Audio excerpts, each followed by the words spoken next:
like to speak on the bill. You're recognized. Members, I was not going to speak because the hour's late, and I don't really anticipate changing any votes, but after listening to half a dozen or more speakers, I felt compelled to stand up and give my perspective. First of all, I'd like to look around this room and see who are the true conservatives. I'm serious as I can be. When I got here in 1983, the fundamental principle of the conservatives, before I got here and until very recently, were those who advocated local control. Not much different than our attitude toward Washington. We really don't understand why Washington mandates so much to us as states. So the parallel is we're here, and now we're reaching down into our communities, our local governments, and telling them how to run their business.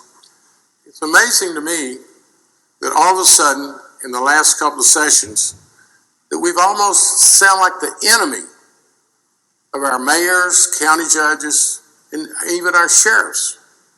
These are the people that I see you stand by regularly during a time of crisis.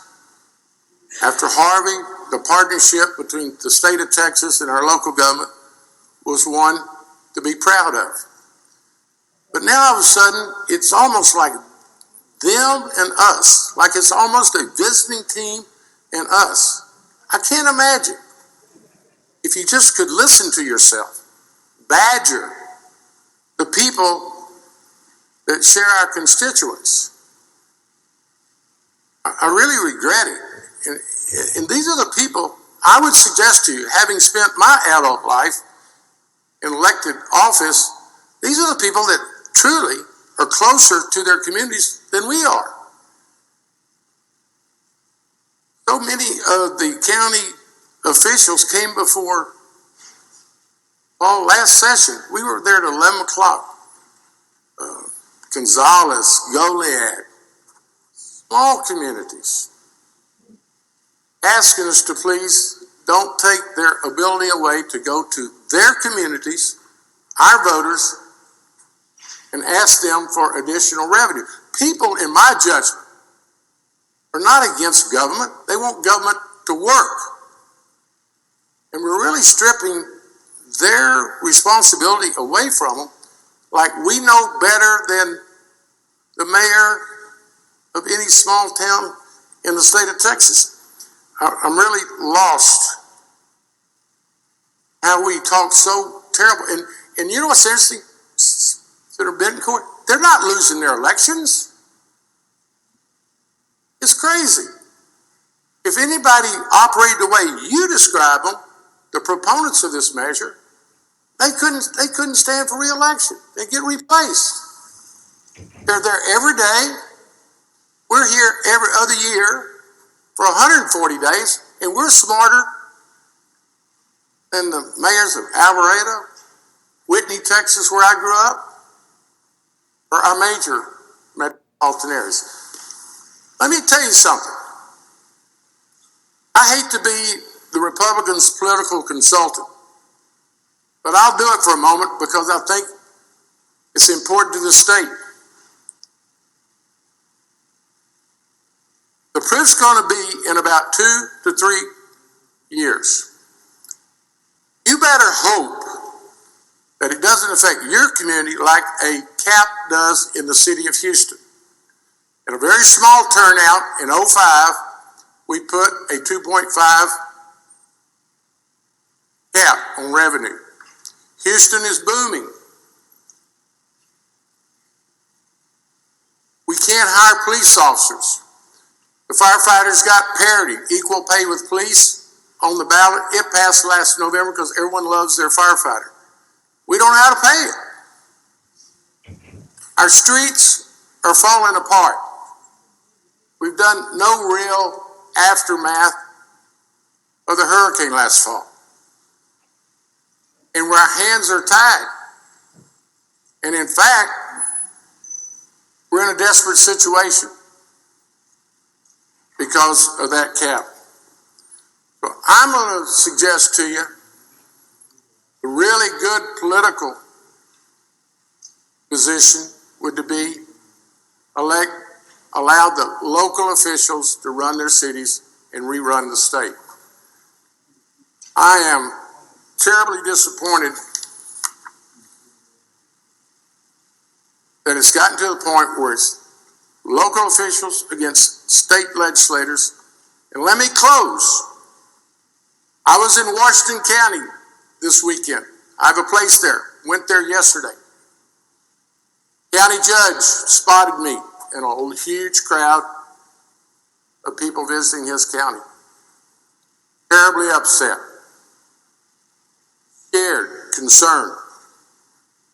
I told him I understood. I go home yesterday, the mayor of Baytown called me.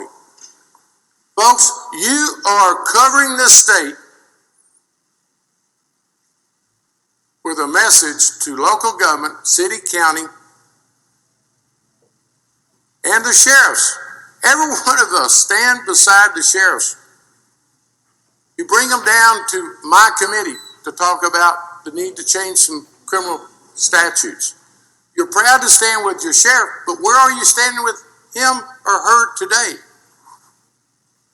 The sheriffs, and the bottom line is, I don't claim to be an expert on anything that we deal with. You know how I have a successful voting record? If I have one, I listen to the stakeholders. The sheriffs, the police chiefs tell me what they need from the state to set perimeters and to give them the criminal justice laws to make our communities safe, and then they deal with the local taxpayers to fund it. So all I'd say is, it's going to be interesting. I can't imagine, Paul, because the House set their bill for Wednesday. I think it'd be an interesting observation, which we will observe.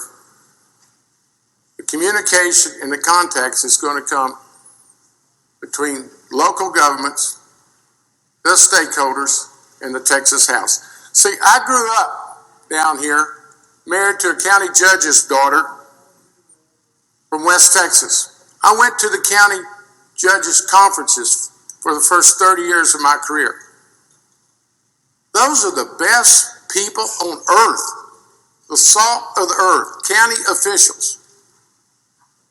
Most of them do not come and go. Mayors, council, pretty significant turnover. Judge Dalby, bless his soul, was a long-standing 20-year plus tenured county judge of Garza County, just outside Lubbock. But he's just one of many. So I could not sit here and listen to the badgering, and you may deny what you've been sounding like, but they know it. They're hearing it. And I promise you at the courthouse coffee shop tomorrow, and Pete, I worry about you. I can't imagine how you would ever cover and campaign in a district the size of yours if you cannot come into the courthouse square and find your local officials and sit down and say, how's it going? How was the session for you? What can I do to help you? Partner, I think you're going to get a real shock what you're going to hear from the local officials. Thank you for allowing me to speak. Thank you, Dean. Chair recognizes Senator Fallon.